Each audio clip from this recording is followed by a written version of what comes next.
So here is some of the data that we've been able to capture out of our sensors for two different tractors that we've been monitoring, our 110 tractor and our 140. The first graph is the average daily kilometres travelled by each of these tractors. This is a sample of the first 4 weeks. We've got about 3 months worth of this data, but this gives you a good idea of some of that data. So for our 110 tractor, our average daily kilometres over those 4 weeks was about between 22 to 36. This is the tractor we use for feed outs. So it does have a higher amount of kilometres, but still a big amount of daily kilometres driven. Our 140 tractor, it ranges between 7 to 11 kilometres daily over those 4 weeks.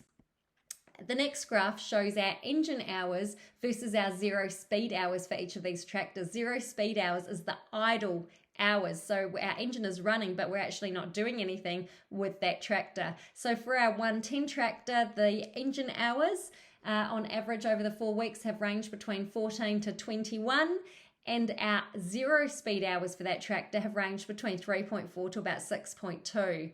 On the 140 tractor, those engine hours have ranged between 10 roughly to about 16 hours a week, and our zero speed hours have ranged between 4.8 to 6.8. So that's quite a bit of zero speed hours or idle time that we are having on these tractors. And that idle time is basically costing us servicing because it's adding to our engine hours. Therefore, our maintenance costs and servicing is increased, and yet we're not actually doing anything with the tractors. So that's quite considerable. So if we have a quick comparison of percentage zero speed hours, so for the 110 tractor, the percentage of zero speed hours has ranged between basically 21% to 30% out of our actual engine hours running. And on our 140 tractor, that's ranged from 41 to 45%. So that is considerable idle time.